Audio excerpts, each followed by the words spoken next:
Hello and welcome to the CSR Journal.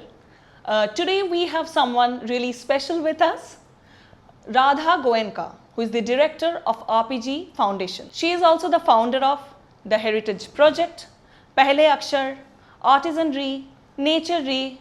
No, wait, this is not all. She's also a mom, a philanthropist, and a columnist. Welcoming Radha Goenka. Hello, ma'am. Thank you. The juggling between so many roles, being a mom, being in charge of such a big organization, so many responsibilities, and at the same time managing out time for writing. So how do you juggle between so many roles? I don't think there is a straight answer to this. There are days when everything is great, and then there are days when things are not great. I have to say I have a really good support system, whether it is at office where I have a fabulous team. At home also I have really good help, whether it's hired help and even from the family. So I am really fortunate to have that kind of support system, which is why I can do what I'm doing. But having said that, like I said, there are days when you do feel like there's too much happening, and I would say I prioritize. I always try and think about what is the most important thing that I need to do today and give that priority. Talking about RPG Foundation, the projects that the foundation undertakes, how much is your personal involvement with these kind of CSR projects? I'm very personally involved. I have two children, biological children, but I say all these projects of mine are like my children. So each of these actually are programs that started off as programs under the foundation, but they're implementing. A lot of people who are in this CSR and foundation space are actually funding other NGOs and other programs. Most of our money is actually going into projects that we have seeded ourselves. So they really started off as little passion projects that grew into becoming large projects, which are now independent NGOs. So the first and the oldest project is Pehle Akshar, our education project. I'm least involved there because it's very professionalized. It has a big team now. And our latest project right now is in the nature space, and there I'm very heavily involved. So like children, as a project becomes a teenager and an adult, they become more independent. So I'm involved in different capacities with all the work that I'm doing. So every CSR foundation has its own set of goals, own set of visions. Talking about RPG Foundation, in the coming 5 years, what are your plans and what are the changes that you wish to see as a director? So the first project we picked up was in English education. We believe that English is a great mobilizer, and we partnered with government extensively in teaching English. English was not taught in our schools, and so we work actively, and we continue to. We have a long-standing relationship with BMC. In fact, we run a training program for many years now with BMC, and hope to continue to do so. The second program we picked up was in the heritage space, where we focus on preserving heritage sites. At RPG Foundation, we have always invested in areas of high need.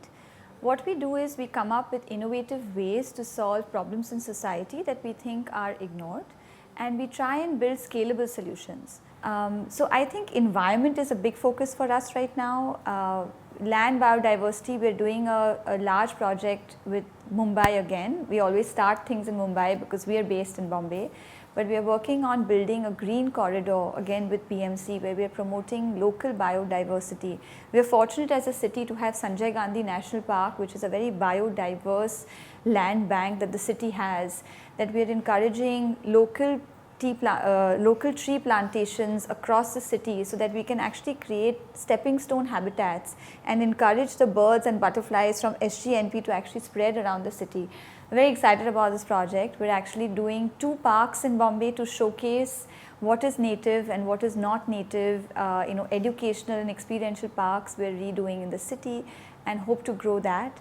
So I think environment is a big push. We launched recently, also in the last year, artificial reefs, which was the first of its kind in Mumbai. We installed 200 plus reefs outside Worli. Again, this is something that could be great for marine biodiversity with the coastal road and all the infrastructure development that's happening. I'm sorry interrupting, but this is very much the need of the hour also. Yes. So environment is something that we're really focused on, and women again is, as a woman myself, I feel very passionately about women. Our focus with women has always been about financial independence. So we have personally conducted a lot of upskilling of women. We've trained 40,000 women in various skills, and we work on financial independence. I always say women is not a vertical for us, it's a horizontal. We're largely a women team.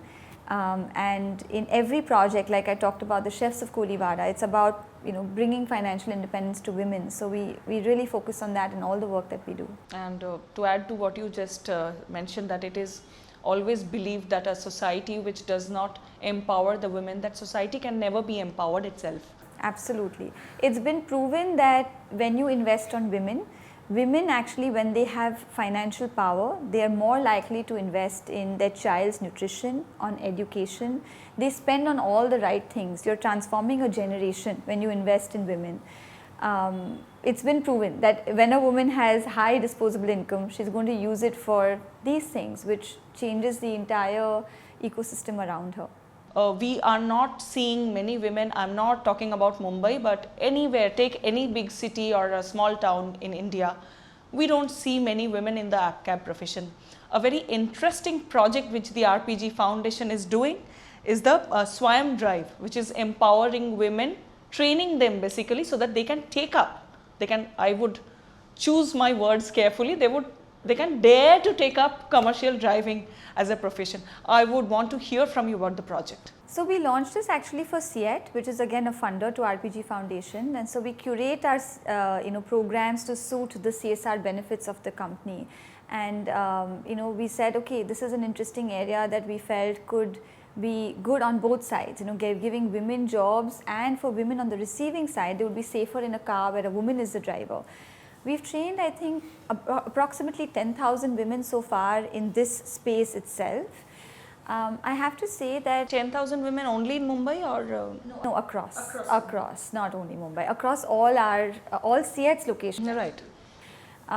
So what I found with that is that, so a big focus for us when we do trainings is that people must get jobs. We realized that a lot of women would take on the training, but then they weren't converting into jobs, with particularly this space. There are multiple reasons why that happens. One is safety issues. For a woman to drive a taxi say in the night, and then having a male passenger is a huge hazard, which the system is like that. So that is one roadblock. Two is that we can train women, but then they need a vehicle. Most of these cab or taxi sharing services require you to have your own vehicle, yes, which again requires cost. The woman has to spend that money on buying that vehicle, which again is a roadblock to that. So I think systemically these were the two reasons why we felt a lot of them weren't converting into actual jobs. Also the third we felt was society. So we felt that a lot of women, they wanted to do this, but their family wasn't okay with it. Whether it's their in-laws or their husbands or their parents weren't okay with them going out as women drivers on the roads. They felt it was not safe for their women to be out. So these were reasons why a lot of these trainings weren't converting into jobs, and which is why I'm guessing that there isn't so many of them. So until the system changes or the environment changes, a lot of these things, Talking about mindset, talking about perception in rural India, even today, or maybe the urban slum areas, a woman or a girl is seen as a female first. Her gender is seen first and not she as a human. That is a major reason why these gaps exist. So what, in your opinion, Radha, we can bridge such kind of gaps and bring about the much needed change? This is a great question, again a very loaded question. I think you're absolutely right that the problems are at so many levels, and I think the problems that women face in rural India versus urban India are very, very different, and they need to be tackled differently also. So in rural India, for example, I agree with you, the mindsets are a huge issue. I'll give you an example. We are working with cotton farmers outside Nagpur in the Vidarbha region, and we've been working with them for 4 years. After 3 years of working with them, we got all their cotton certified, which means that now they should get in the market a premium for high quality organic cotton. We realized that they weren't getting that because somewhere the farmer is squeezed, and the people in between make the money.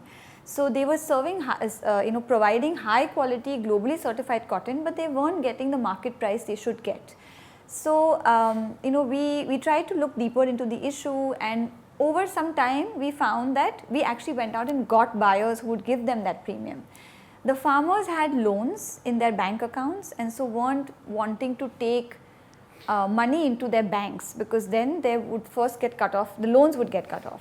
We came up with an idea, why don't we give the money to your wives? They're equal partners on the farm with you, and it's coming into the family unit. We had an ulterior motive that the women get the money and we'll control it. So we had this very superb idea on saying let's transfer the money to the women. There were a lot of roadblocks, bank account is not there, various things. We said we will do all of it, we'll get all the bank accounts opened. Finally it came down to the men didn't want the women to get the money. The crux of the matter was that they felt the women would be too empowered. So the male farmer was ready to let go of the add-on commission or the add-on value he would get on his crop, but wasn't okay with it coming.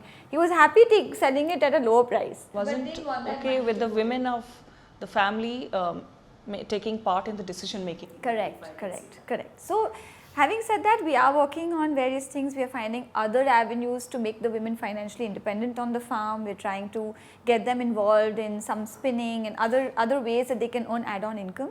But the mindset shift is a huge problem in rural India, and I think it's one step along the way. We keep working towards it. Urban India has many issues. I think the care economy is a big factor. I think women carry a huge load of the care burden.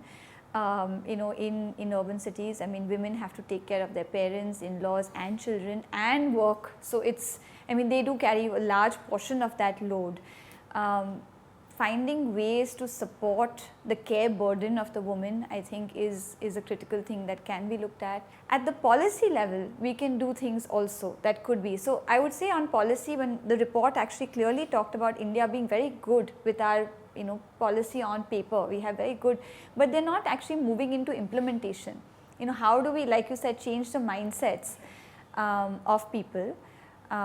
Maternity leave is a big thing, which I know women struggle with. They become less employable in a certain sense because employers are thinking that, okay, I have to give this woman a maternity leave at some point, even though it's not officially talked about. These are things that do happen. There is to add to what you just said, there is also a gender discrimination when it comes to the pay structure. Correct.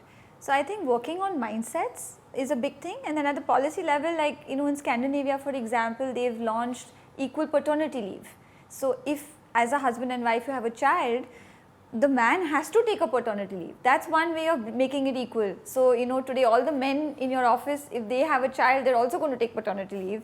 So maybe there are innovative ways to policy also that we could try and address it. But yeah, lots has to be done, and we're on the right track, but we have a long way to go. Thank you so much for your time, your valuable inputs. Any message you want to share for our viewers? Just a few lines. No, thank you for listening, and please do follow us and get involved. We really value volunteers. So we always say the best kind of giving back that anybody can do is giving back your time. So any contribution counts. Any contribution in terms of your time would be very useful. So please. Thank you so much. Thank you.